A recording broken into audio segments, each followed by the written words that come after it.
I am here, and I have to relearn how to do my presentation every time, so bear with me.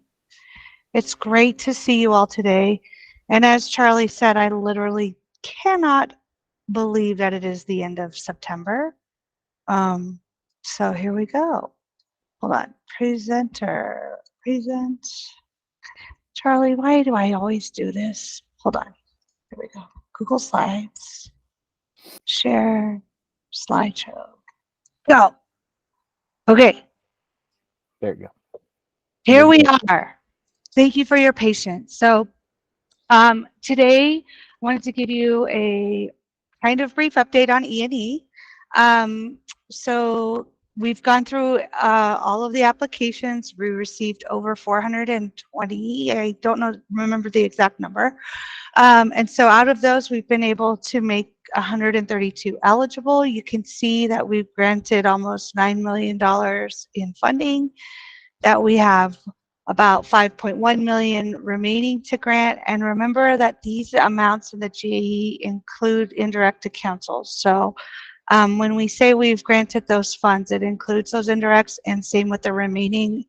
And that's why you see decimal points on these two parts only. We have 138 applications currently under review or in receive status. And then I put that we have 10.8 million in waiting for eligibility determination, because that's the amount from the 138 that are in those two statuses. And then to save space, I combined applications on hold. So remember, we're putting applications on hold, and I'll get to that in a minute around those criteria. But right now we have currently 96 applications on hold, which is about $5.7 million.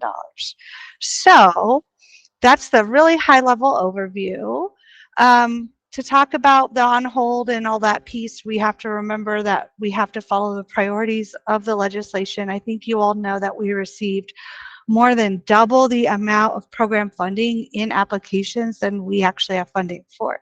So that's what we're doing right now, is trying to figure out and prioritize our review of the applications through the lens of increasing the infant toddler slots. If a program's previously, I'm going to just go here. If a program is only adding preschool slots, we're going to put them on hold for now. Programs can meet one or more of these criteria. So if a program has previously received any funding, they're going to be on hold. If you have a program with a large capital project or even a small capital project that hasn't started or isn't far enough along really for licensing to do their thing and actually go out there and measure, we're going to probably put that one on hold. Any program that's in the adverse licensing process, so those go on hold as long as the program knows that they are in that process. So far, I haven't had any where they don't know that they're in that process. So that's another reason. And then the other factors that indicate a project may not be sustainable, or that E&E is probably not the appropriate program for them to participate in. So we put that there because we have had some program, in case that there's a situation that comes up that we talk about with you all, where it just doesn't seem like this would be the right fit for everyone. We'll put that one on hold, or depending on the situation, that program may choose to withdraw their application as well. So it's not fun to have to put programs on hold, I'll also say. It does make it simpler in a way for you all and for us to know which ones to focus on, but it's also really, I know a lot of love and effort went into those applications, and so just know that this isn't necessarily something that is easy for me and my colleagues to do. So we talked a little bit last time about managing expectations and programs being really clear that E&E is the last funding source into any project, those kind of things. And when I say that, it's usually programs that are participating in more than one grant that is supported by either the Office of Early Childhood, or if they're getting grant funding from other sources. that is, E&E's last to reimburse those eligible expenses. So guess what? I know you've been waiting for these contracts for like over a year since we did the last contract. So this isn't new, except you're going to see here that you said, hold on, Ems, you said contracts and not contracts amendments. What's up with that? So I'm so glad you asked, and I like how detail oriented you are. We are updating the language in the contracts to integrate and utilize a contract template that weaves in all of the requirements that are required by the legislation that's funding the E&E program. So we thought it would be easier, and we worked with our finance team. Instead of doing a quote amendment, it's going to be just updating that template, and we'll work with the budget you're working on with your QRIS coordinators will go in there. I just want you to know that if we had done the amendment route, it would have been, I think, a lot more confusing for all of us, because it would be like strike this, insert that.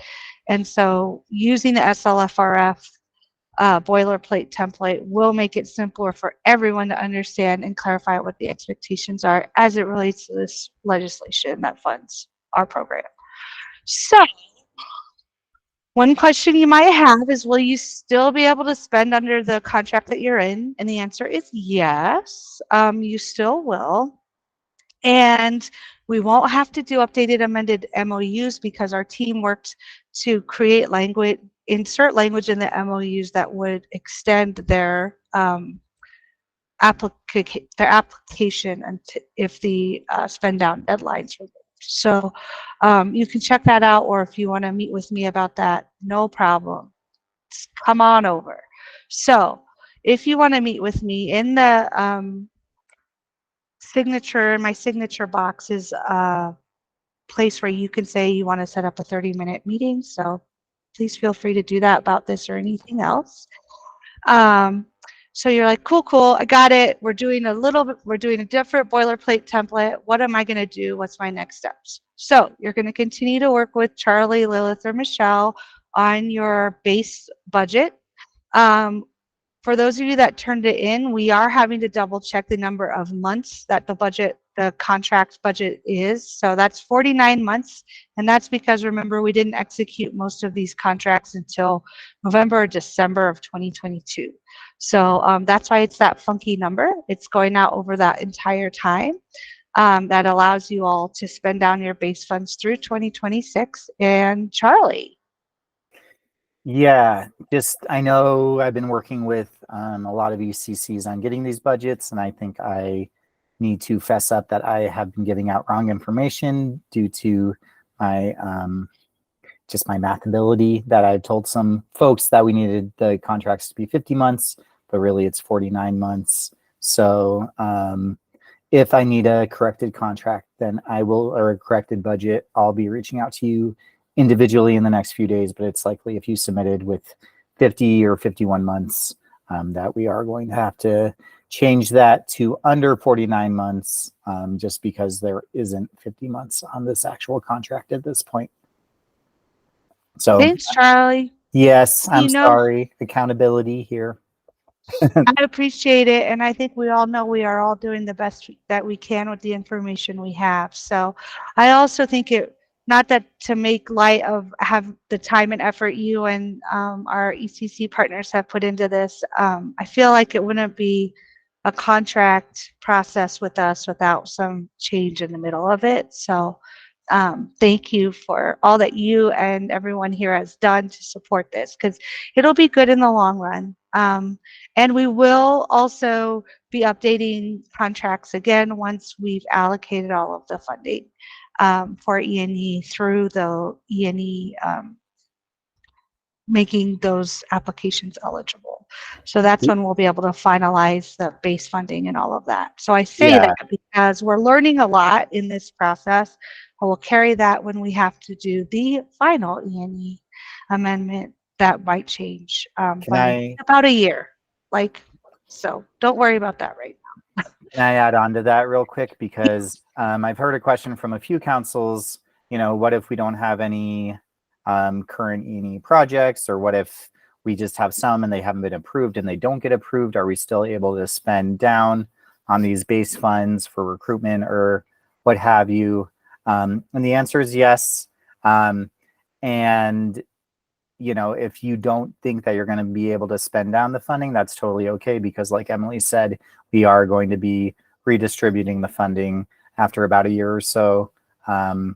So don't feel the pressure to have to spend down these funds. Just spend it, they're there if you need them, but don't feel the pressure that you have to spend them because you have them, because we will be redistributing the funding down the line.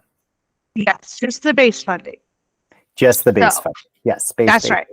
right. And you all know that if the legislature or something changes, that throws off, like anything changes in this program, we'll have to make those changes, adapt to that. So I heard someone's hand go up, I think. Yeah, Maybe? Lauren just asked to clarify, we will or we will not be getting amended contracts for E&E based funding with extension dates into 2026. Yeah, that's what these are. So it will be through 2026. All the funds. So here, Lauren, here we are. So all E&E funds must be allocated by December 31st, 2024. And what that means is we have to have a place for them to go. So the base funds are part of that allocation, and then the eligible E&E program applications are part of that eligibility allocation. But spend down is through September 30th, 2026. So that is exactly what's there. And also, one of the things, I don't want to put like tons of pressure on y'all to spend down because we do have some time. And we also want to make sure that we are spending down so that when we get questions of like, we have all these millions of dollars sitting in E&E, why isn't it being spent? We can show that we have a track record and are continuing to spend down at a reasonable pace. So yes, and there's questions in the chat about next year's E&E amendment, and yes, it is possible your base funding could decrease if you haven't been spending it, because we have to finalize all of those allocations and pieces by the end of next year. So is this really confusing for you guys, or are you all with me? I hope it's not too bad. Okay. I think what Lauren was getting at is, we've been using the language of amendments, and we are extending the contracts without it being a formal amendment. Just to clarify that the contracts are being extended, but it's not quite an amendment. That doesn't mean that it's not changing. It's just that formal amendment language.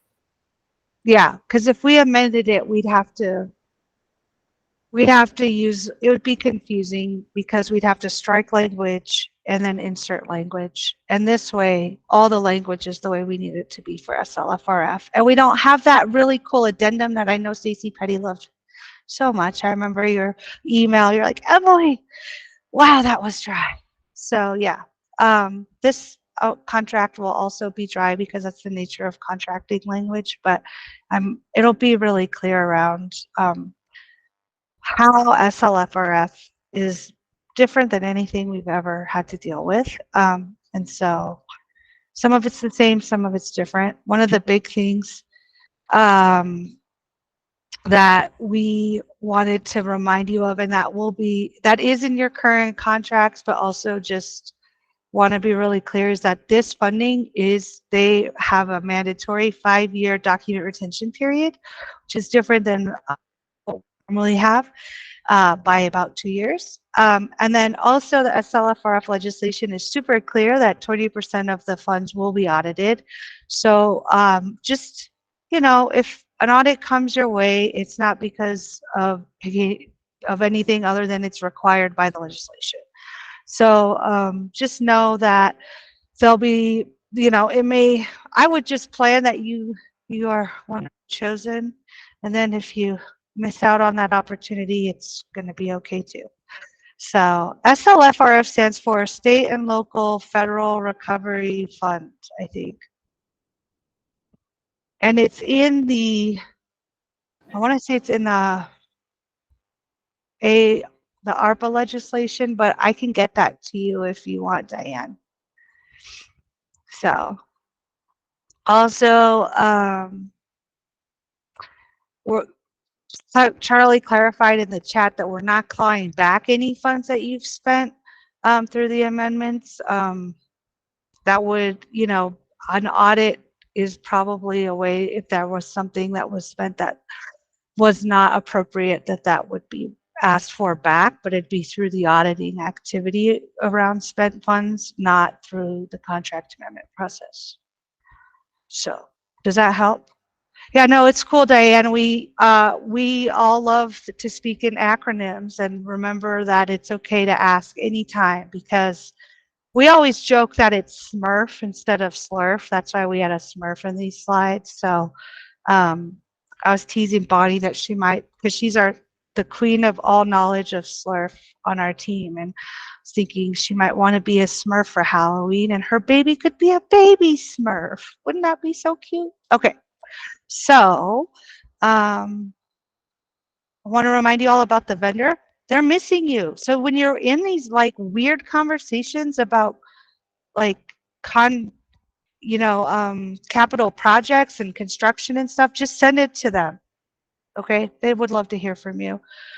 We are working with them also to get the guides. I know that it's probably would have been nice to have the guides a little earlier, and we're still working with them on that piece. And I'm hoping that if we ever are continuing with any sort of capital projects in the future, that the guides will be a good baseline for us, no matter what. Good resource.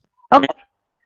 Office hours. If you want to come and hang out with me Mondays and Wednesdays, except for Cabrini Day, come on over. Let me know. Shoot me an email. Put it in the chat that you want me to add you to the invite. I can add you to the invite going forward. That doesn't mean you have to come. And Bonnie said SLFRF stands for State Fiscal Recovery Funds. The other thing to know is that a lot of your local governments are SLFRF recipients. So, hopefully there's some familiarity within your community around the funding as well, even though how we are specifically using it is for emerging and expanding. So, other thing is, you can come and work on our team temporarily if you want to, and if you apply and it works out for everybody. So we have a temporary position posted. It's an access and quality administrator. It's about the longest a temp position can go is 9 months. I put the salary up here. It's because that's what it is. I know when I was a temp, believe it or not, I started this position with E&E as a temp, and I was paid hourly. So but this is the salary range. And then I wanted to include that non-permanent temporary employees are ineligible for all state of Colorado benefits except for SEEP, which is the Colorado State Employees Assistance Program, and para-retirement employer contributions. So if you're in a position that this might make sense, go ahead and apply, because it closes on Monday, y'all. And I don't know if it's at 5 o'clock or at the end of the so get it in before close of business. Come hang out. It's on our team. It's with your QRS, my QRS colleagues, and then stimulus friends. So yeah, that's it. What questions do you have? I feel like that was a little scattered and intense. So absorb it, take some time, or if you have any now, I'm happy to answer them. And I'm going to stop presenting.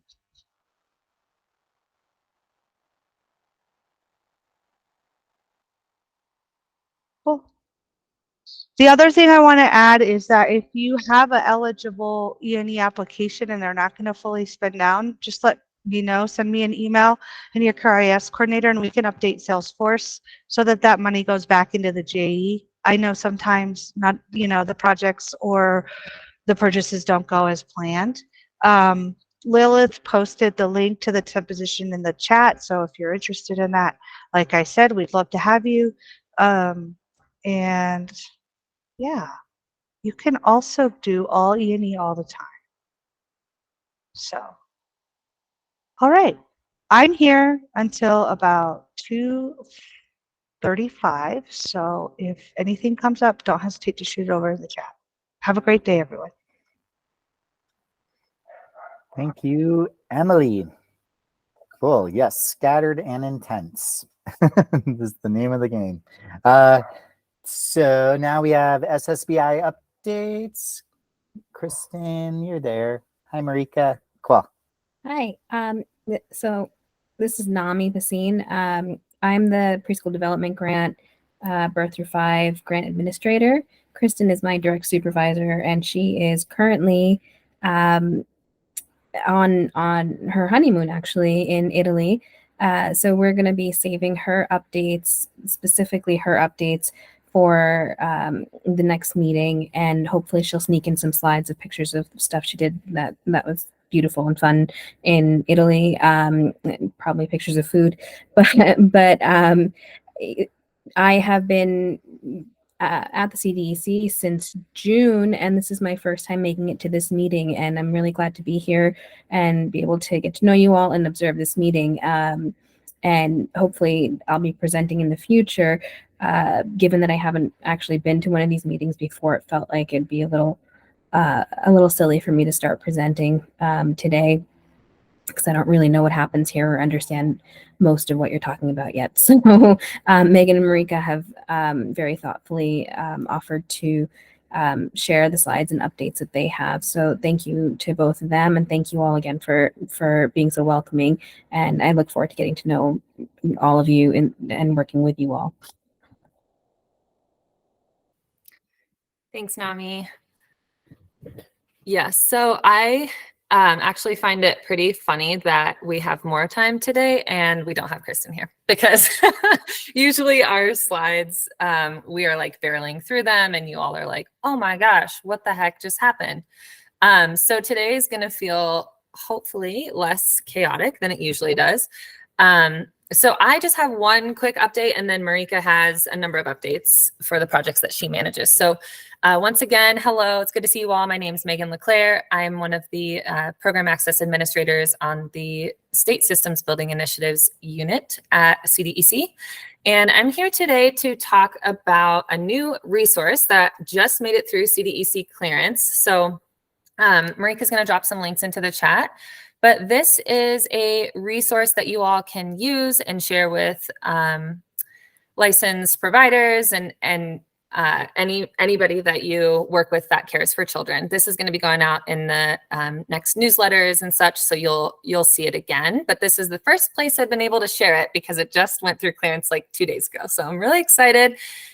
We co-created a resource for making outdoor play spaces more inclusive and accessible for all children. So this is co-created by myself and my colleagues at the Center for Inclusive Design and Engineering at CU Denver. So these are the folks that a lot of you are probably familiar with, who help lead and support Project Include, as well as the Colorado Early Learning Universal Design and Inclusion Project. So I'm the CDEC side of both of those projects. I project manage those two, but you probably are more familiar with the folks at SIDE. So they have been working to create a really incredible resource that has ideas for how to make adaptations to outdoor play spaces to be more inclusive for all children. And then there's, this is just a snapshot on here of what page 1, I'm calling it page 1, but it's like one long document.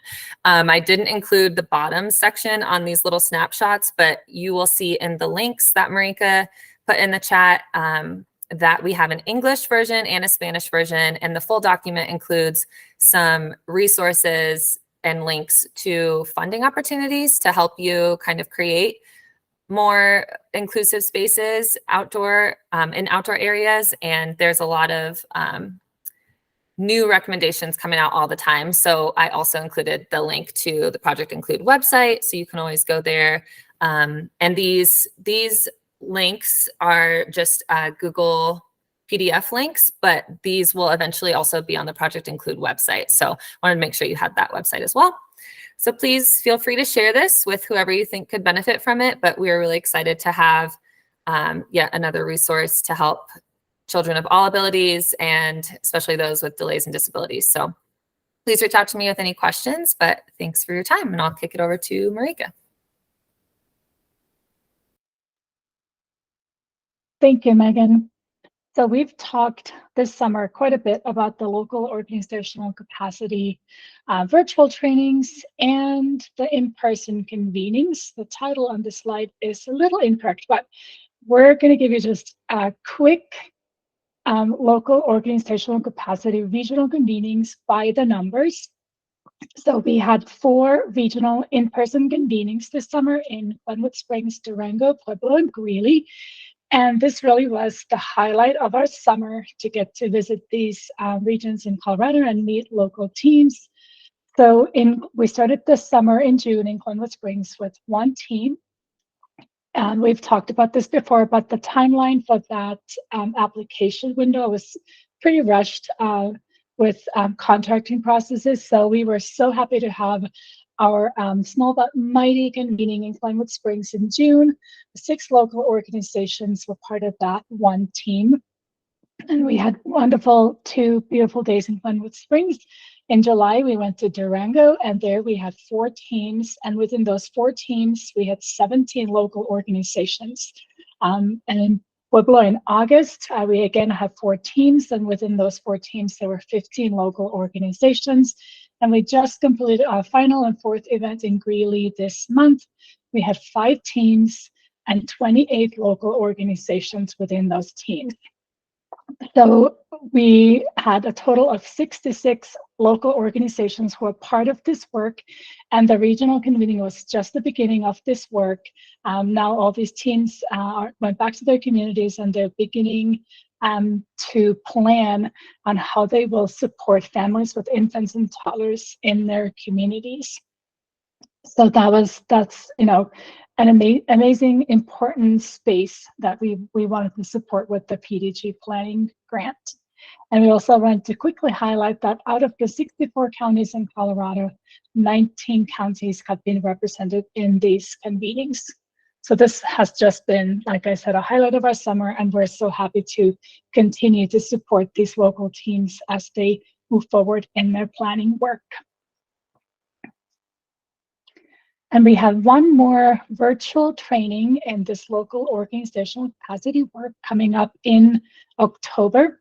It is on Introduction to Systems Building. We have the dates available. It'll be on October 26th, 31st, and November 7th. We have not yet received the time from the subject matter expert, but as soon as we have that, we will send that out. Civic Canopy will be facilitating the training. And Megan and I are hoping to send out the registration link and the information via email next week. And the first 2 virtual training events filled up within days. So if this is something that you are interested in receiving training in, as soon as you see that email come from either me or Megan, please register for the training. And I just wanted to quickly highlight that we do cap the registration for these virtual trainings at 30 participants. We really want to encourage the active participation and engagement, as well as connections between the participants. So that is the reasoning behind that number. Any questions on the local organizational capacity, either convenings or trainings?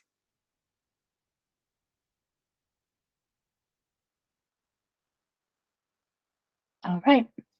I'll move on to the SBDC Childcare Business Training. Before I hopped on here to this meeting, I noticed that both North Metro Denver and East Colorado trainings, the registration is unfortunately at capacity. So those trainings are full.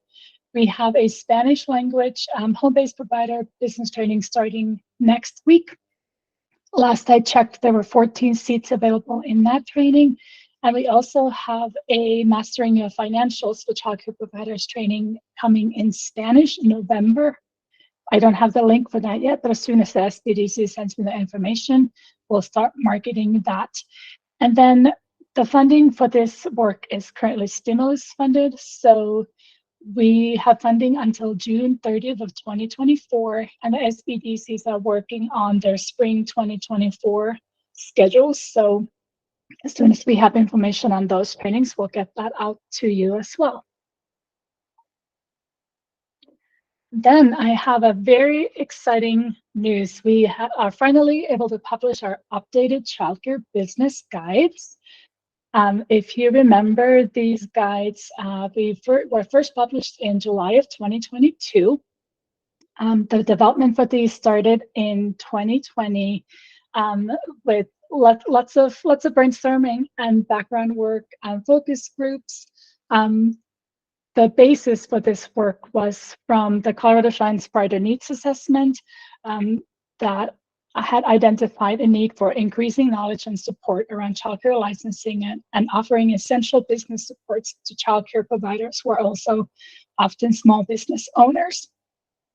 So these 4 guides, we have one guide for family childcare homes, another guide for childcare centers, and they're both available in English and in Spanish. And in the updated guides, we have a new section on UBK. The previous versions had included CPP, and now we replaced that section with UBK. And the CCAP and Head Start sections went through quite a bit of updates.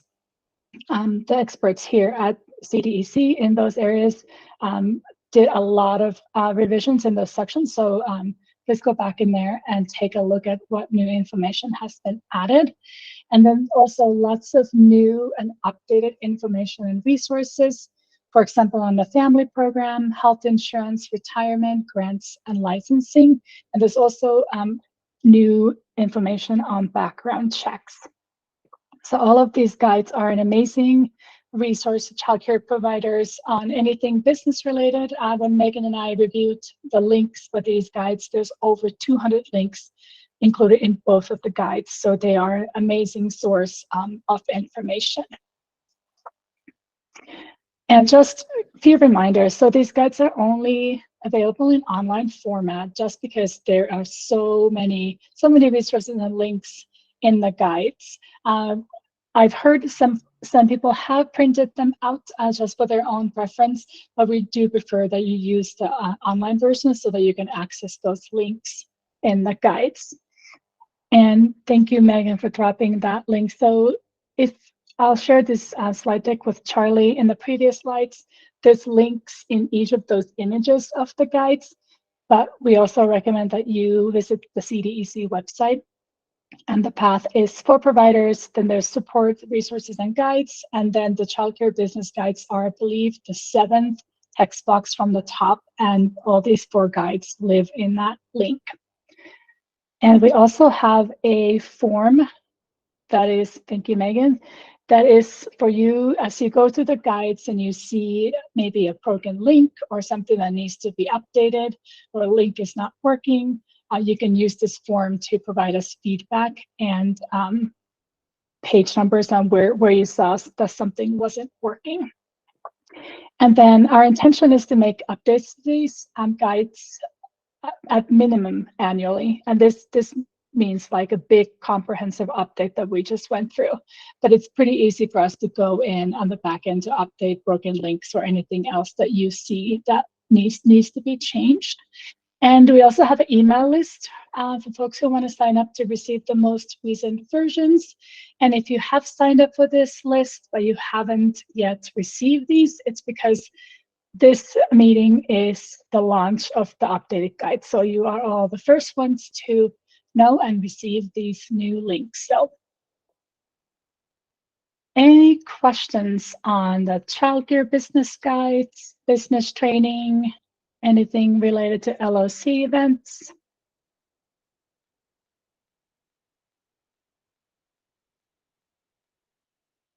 All right. I'll stick around for a little bit longer here. If anyone has any questions, here's our contact information. And like I said, I'll share these slides with Charlie as well. Thank you.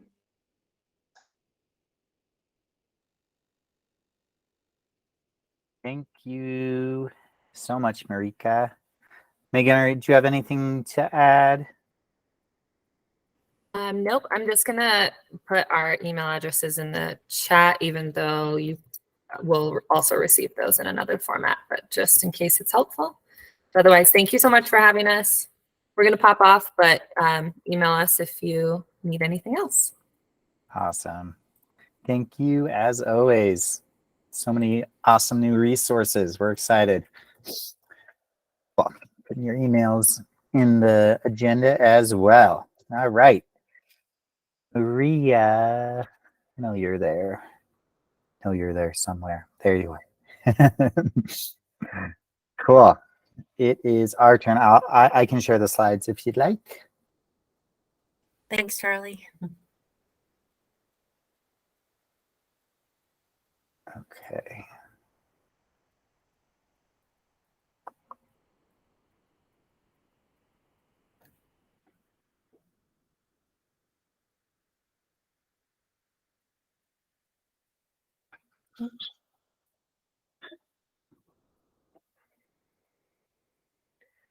Okay. All right.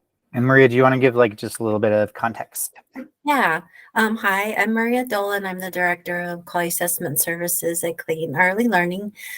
Today, Charlie and I are going to share some updated information on the Colorado Shine, or the scheduling of the level 3 to 5 ratings. We want to try a different strategy. What we're going to do is have all programs currently in the scheduling queue be assigned a rating month. So I'm going to explain this a little bit more, but very often, the two most asked questions we get at Clayton are how far out is scheduling and when will our program be scheduled? So, when working with CDEC, we're implementing this new strategy to better be able to answer those questions. It'll help us to more efficiently identify programs that have applied and maybe no longer want to rate due to an alternative pathway. Maybe they're not ready to rate, or maybe they no longer want to rate. Those applications can be then reversed and open up slots for programs that are ready to rate. We hope that the strategy will help us get the schedule back to a more predictable status, or programs that submit applications will be scheduled closer to 90 days from when they 60 to 90 days when they apply. We won't get to that 60, 90 days right away for everybody. Some yes, some maybe not. And we're, definitely going to have some bumps along the way. So we ask that you continue to be patient with us. But we hope that this strategy will help a little bit. And I'll explain a little bit more on the next slide, Charlie, how we're going to prioritize or what's going to be considered for scheduling. So programs that have already expired and the ratings have been held until they're able to rate, we're going to have those have priority. So the longer it's been since they rated, the higher priority level is, and they'll be scheduled sooner. Oops, I lost part of my note there. Let's see. And then so programs that are coming up to expire, those programs will also get priority. Ideally, we want to get programs rated a month before their expiration date. And so we will be encouraging programs to apply. I think right now people are being advised to apply 90 days before, but actually what we're seeing is 120 days before they expire is a more accurate time to ensure they get scheduled before they expire. And we do, the ratings will still be held if they do submit before they expire. And then we'll also have, so after those two, we'll be looking at a portion of new level 2 programs. We want to make sure that we're still getting those first time programs in the schedule as well. And those that have been waiting a long list based on their application submission date, we'll consider those on a space available after we get the first two in there. But we are going to try to get a certain percentage of those scheduled for the coming month. So again, the longer they've been waiting, the more likely they're to get scheduled. We'll also be looking at expiration dates of level 2s. So those will also be considered if their level 2 is expiring before another program. with a similar application submission date, those will also get priority. And then, of course, just a little disclaimer, all the above is subject to change based on the needs and status of the queue. If we're finding we need to adjust, we'll do that just to make sure this is efficient for everyone. And then let's see a couple questions. I'll finish with the last slide and then maybe we'll answer all their questions. Then I'll look at the questions in the chat. Yep, Charlie, this is yours. I'll let you. Cool. this Yeah. one.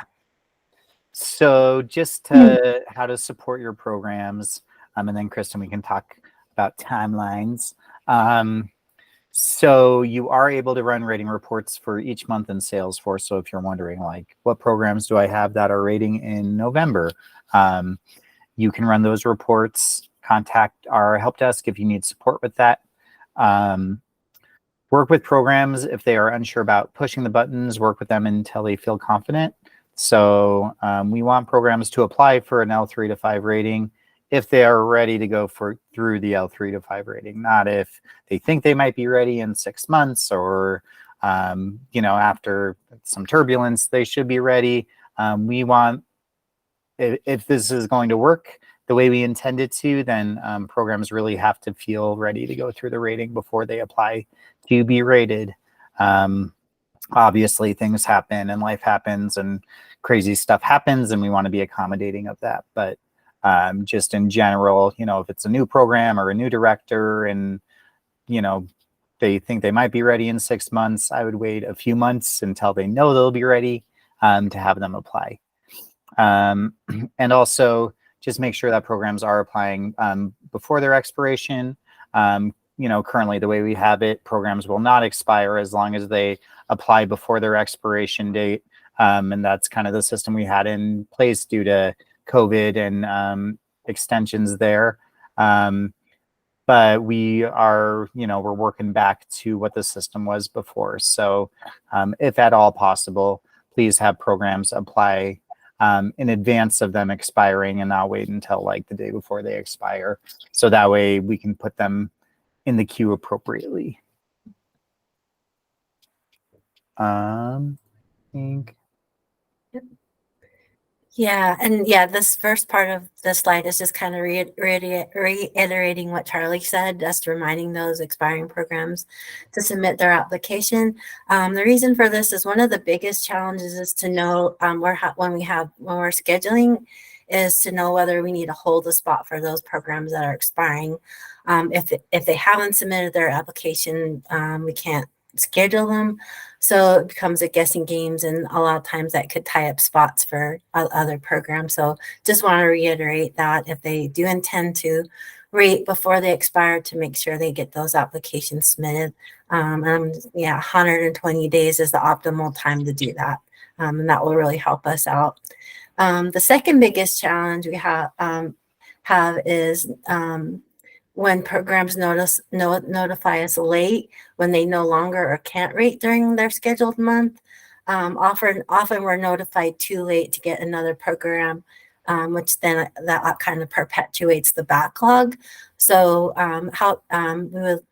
communicating to us that they no longer want to rate as soon as they know. And again, like Charlie said, we know life happens, stuff happens, and sometimes it's unavoidable to, notify us late, but as much as possible, give us as much advance notice we can possibly get another program in there.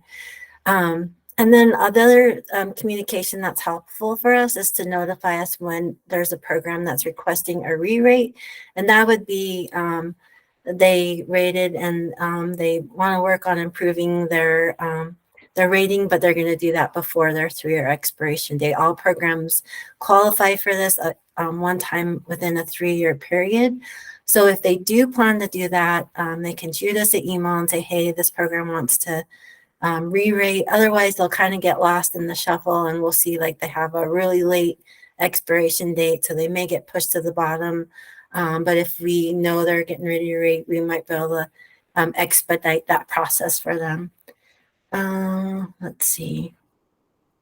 I think I think that was everything. Yeah. So now Yeah. I'll look at the questions. Yes. So the first one here from Kristen. We have a couple of providers in our area who are going to submit for their rating at the end of October. Should they submit now to rate in December? Go ahead, Maria. Oh, yeah. I actually sent out some emails to all these programs just on, I think that was Tuesday, I think it was. Yes, if they want, if they know they want to rate in December, they should absolutely submit now. And then we'll be able to get them in. If they wait, then it's a little bit harder for us to guarantee that spot. But yes, have them go ahead and rate or submit. I'm sorry. Yeah. And then Randy asked if a program expires next month on the 31st, planning to push the button this week. Will they be in the queue for rating next month before their rating expires? Will they have the 3 to 6 month time frame? Yeah. So in this case, this is a great example of if them waiting till the final hour or even the month before. We've already set our.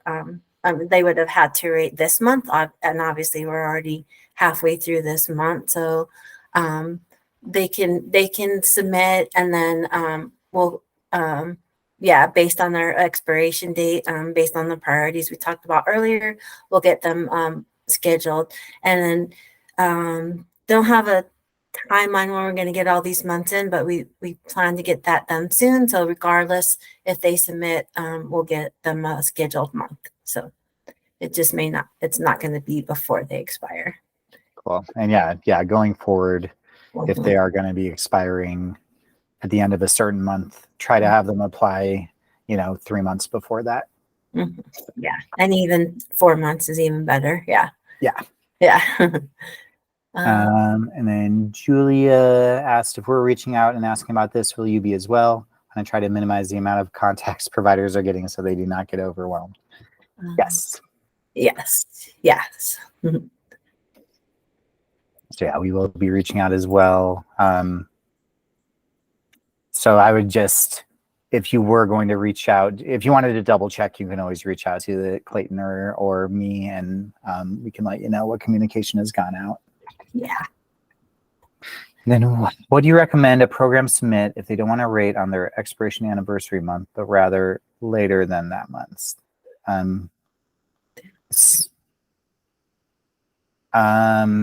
I mean, in that case, I mean, I would really push to them that, you don't really get to pick the month that you're rated. So if you don't feel like you're ready to rate, then I would work on your level 2. And when you feel like you're ready, go ahead and push the button. Yeah. Yeah. And just encourage and remind programs that if they're coming up on their expiration date, that means they haven't rated for, at least 3 years, at least in most cases. Right.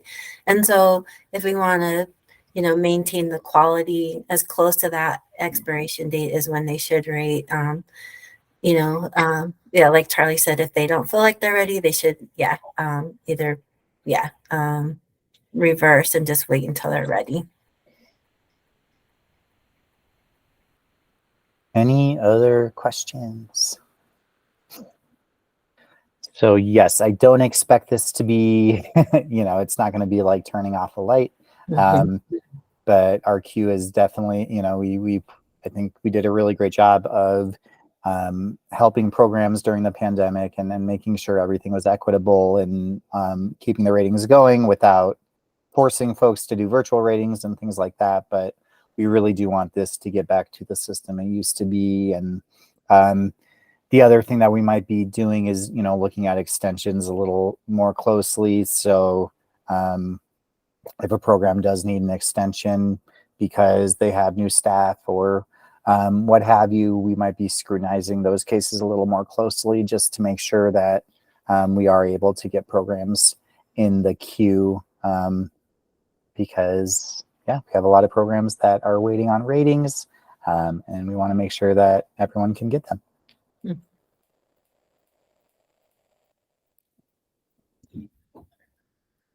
Let's see. Yes, Kristen said, I think the shift was a little surprising for both the providers. Yeah.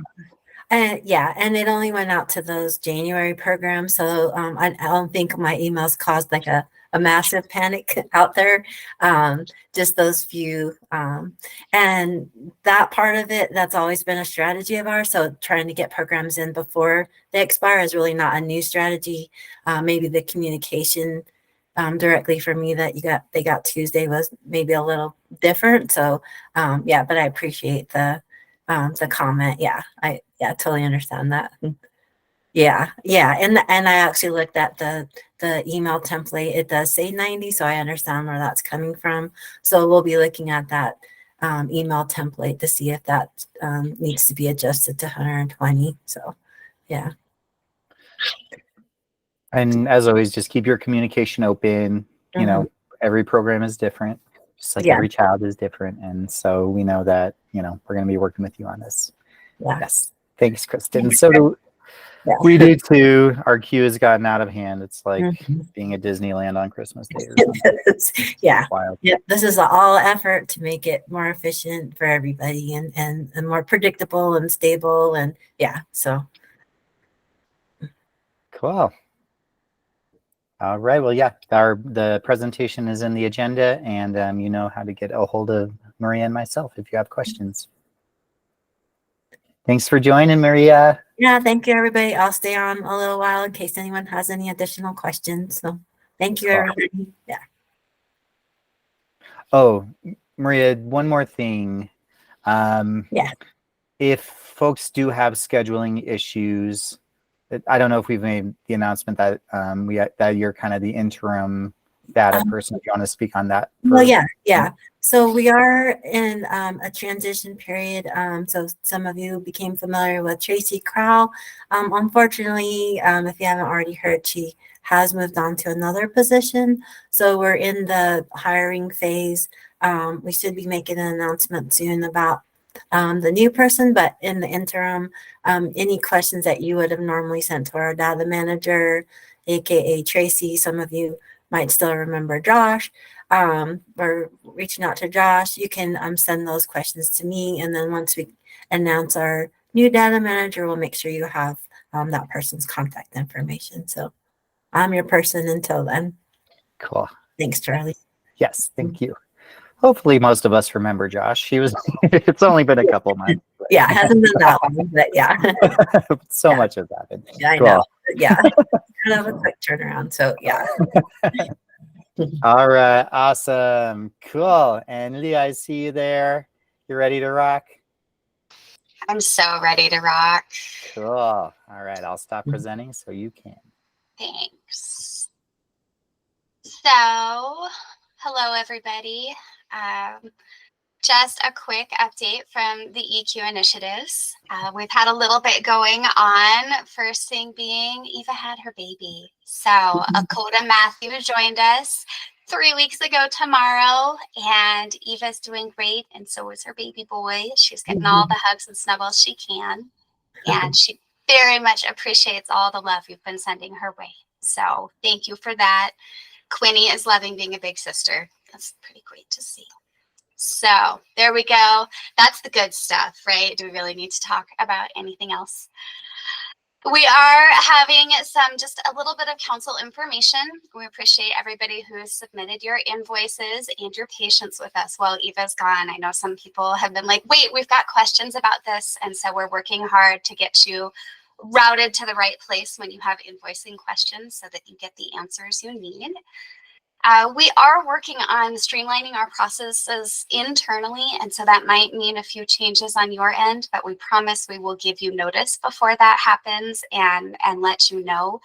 But all of it is us working towards our goal of really trying to be in compliance with the Department of Early Childhood's mission and vision and our scope of work. So we're really kind of tightening up some things, and we appreciate your patience in working with us. I am opening up registration next week for our foundations course. I know many of you are like, we want to add to our teams. That's fantastic. I will be sending out a notification, and you can encourage the people that you have interested in joining your teams, complete the registration so that we can start moving that forward. And we did recently complete a survey with our infant toddler specialists and got some really great constructive feedback about how things have been going and where we're headed next. They're all looking for connection, and that's my job. So I just want you to know I'm working to connect with you as councils and also with your specialists so that they feel like they are supported. These are a couple of the ways they'd like to be connected. Yes, we will get firm dates, Stephanie. That will be part of the registration. Thanks for checking. So we'll be doing newsletters, our consistent statewide meeting, and we'll also be providing professional development opportunities throughout the year. It sounds like they're hoping for those quarterly.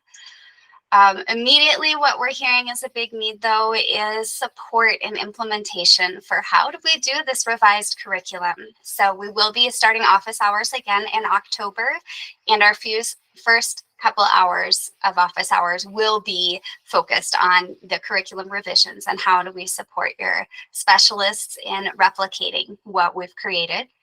We also have heard that there's a lot of change fatigue out there with Lisa leaving, with Eva taking over, with Eva being here and me starting, and just this process of transition that we are in, you know, being the new version of where we're going to go with the Colorado Department of Early Childhood Education.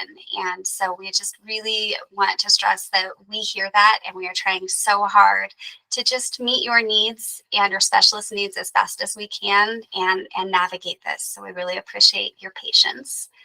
And we're here, accessible. Please email or ask questions. Lisa, I see you've got your hand up. What are you wondering? Oh, I think you're muted. Thank you. So with the new curriculum and the amount of time that it may take specialists to learn this and to attend office hours, the really challenging part we all know is that EQIT doesn't have flexible funding. So to pay for our specialists to come and spend time to do that and to become more proficient in it, we don't have funding to do that.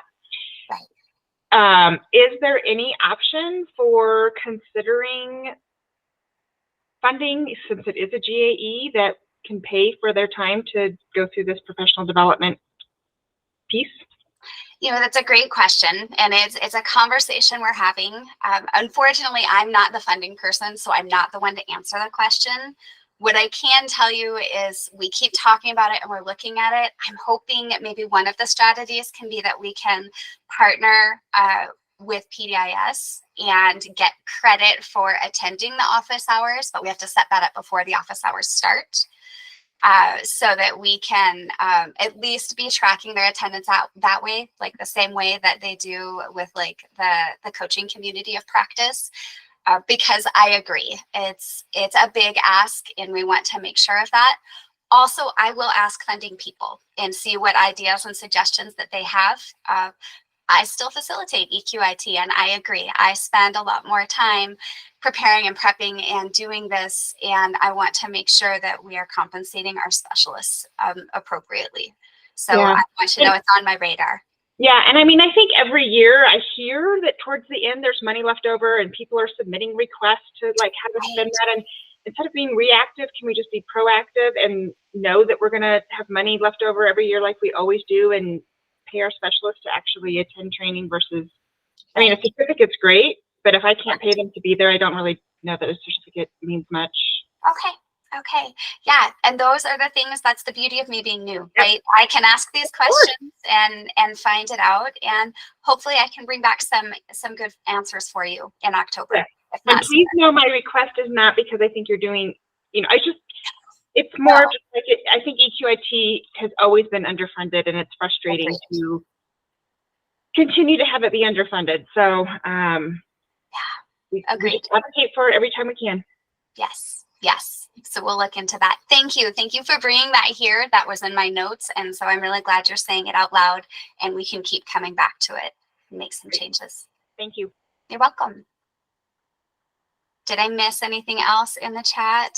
There are a couple questions here. I can read them out loud if you'd like. Yes. Oh, I got it. Thank you, Charlie. Yes, Claudia, we do have a list of materials with the revisions and we'll need to replace with new. Yes, so we will I will get that out to you once we get everything kind of organized in our brains.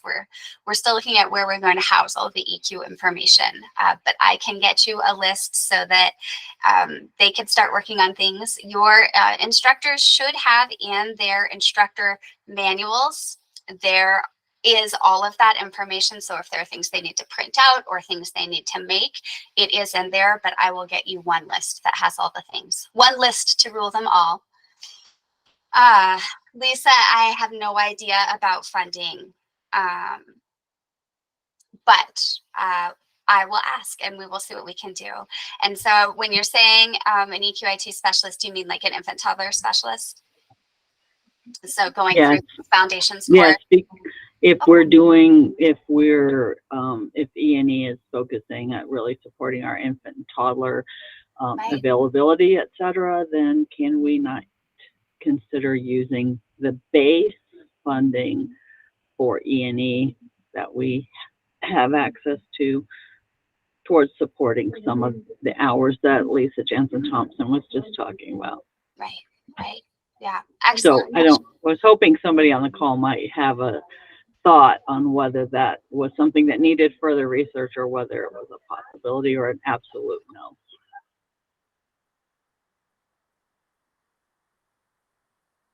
Does anybody have any words of wisdom for us? Has anyone utilized base funding in the past to support someone becoming an EQIT specialist?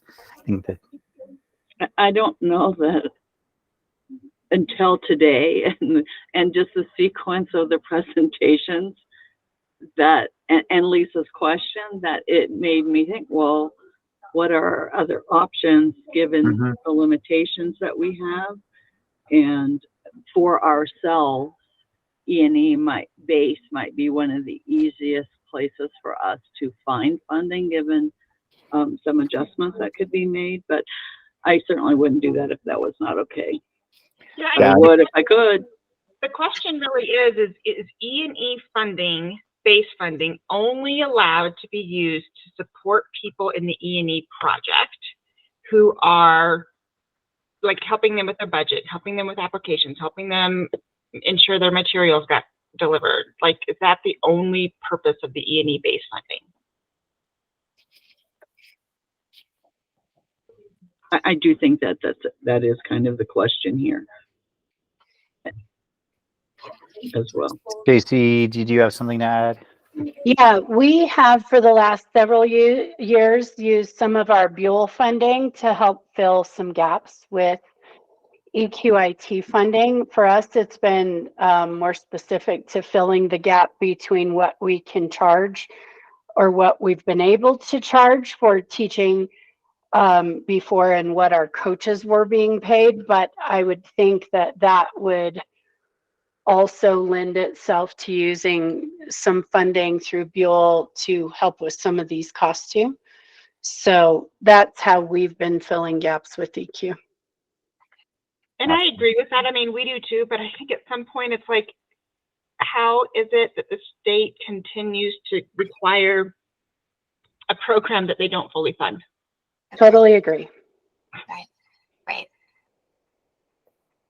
Right. So I appreciate all of you bringing this up, and I will ask all of the questions, and hopefully I can have some ideas or some strategies for us when we come back together in October. On behalf of the infant toddler specialists, thank you for having this conversation, because this is something that I'm hearing when we were meeting for office hours, and it's been a huge frustration. And so it's great to hear that you were on the same page and you were wanting that funding too. And I think that gives us some momentum moving forward. And how can we figure this out, and how can we properly compensate? You know, it's this weird parallel process with these care teachers that we're working with. So. And I think it also speaks to the success of the program and just how much it's grown over the past decade or so. Yes. You know, it's one of those, it's just one of those, the unintended consequences of the program being as successful as it is. So yes, I know we all want to be able to spend this funding, and we all want to be able to continue this work and to get more people to do this work. So thank you. And I'm sure, Leah, I don't want to put you on the spot, but I'm sure if anybody wanted to, deep dive this with you and set up a time to have a deeper conversation about it, I'm sure you'd be open to that as well. Absolutely, I am. Yes. Yeah. So please do reach out. I think my email's already on the agenda. But yeah, just reach out. I'm happy to keep moving this forward. Yes, Stacy, I agree. I think it speaks to the success, and so if it's successful, then let's fund it so it can continue to be successful and be able to spend funding on continuing it and not just keeping it where it is. So yes, great. Cool. Thank you all so much. Thank you. All right. So it's back to the QRIS team. We just have a few, like a smorgasbord of updates for you all. First off, we are going to be having a virtual stabilization grant wrap-up celebration. It's going to be October 25th from 6 to 7. We'll be sending out more information, but this is just kind of a hold the date, save the date. So you all know that is coming. It has been an incredibly successful program, and we're working on really cool slideshow that can actually, with before pictures and after pictures that show what stabilization funding has been able to do for folks. So there is that. Hold, save the date. Also wanted to let everyone know it's kind of a good news, bad news. The good news is we are spending a lot of QI funding this year, which is also kind of the bad news, or just so you know news. Our GAE is definitely, it's being gone through at a rate faster than most years. Part of this is due to we added 400,000 back into ECC-based funding. We also no longer have the merit award funding in the GAE this year. So those are two overarching reasons why we are running low, but I think it also just speaks to the success of everyone here, getting folks their QI applications approved and everything like that. But just to call your attention to it, if there are, if a program is wanting to apply for capital improvement, or just getting everyone their QI funding, I would definitely encourage programs to not wait on it, because a bird in the hand is worth two in the bush, and our birds are flying away in the form of funding. So right now there's about 1.4 million left, Stacy, combined between ESQI and TSQI, like for all the GAE. So I think normally, I don't know what the normal amount that would be left at this time is, but I do think it's a good deal less than we normally have left this early on in the fiscal year.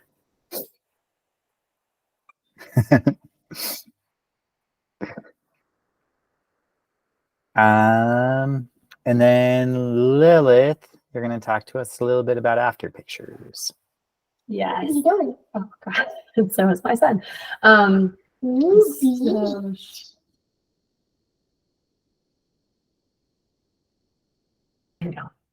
So we were just running some reports on Sugar to check on the field setup for after photo tracking for capital improvement requests. And it looks like there's about 120 or so capital improvement requests that are either missing a photo or have something listed as documentation that a real photo will be uploaded at a later date. And so I will be sending out an email after this that basically to all of the councils that still need to update this documentation, make sure that there's an updated document for the before and after photo, as well as any other documents that may have indicated that a document will be loaded at a later date. Make sure that those are all updated. So I'll be sending an email with those instructions. And yeah, you'll get that pretty soon, just to make sure that, with wrapping up fiscal year 23, 22, 23, that we have all of those capital improvement requests all neat and tidy, and there's all the pictures that need to be there. And if anyone were audited, then they'd see everything there. So that's all I have. And like I said, I'll follow up with an email a bit after this meeting. And if you have any questions, please feel free to reach out. Awesome, thank you. The last piece on here, Emily already mentioned, we do have our temp position open. Feel free to send to your networks. I believe those are all of our QRIS updates. If you look at the agenda, I did put screenshots of, as of Tuesday, what the funding stream amounts to allocate are. They're on the agenda if anyone wanted to take a peek at that. And so it looks like Emily has volunteered to stay on if anyone wants to schmooze on E&E. Any other questions for the QRIS team that is here? Cool. I'm going to go ahead and stop the recording now, so you don't have to air out your E&E laundry onto the recording.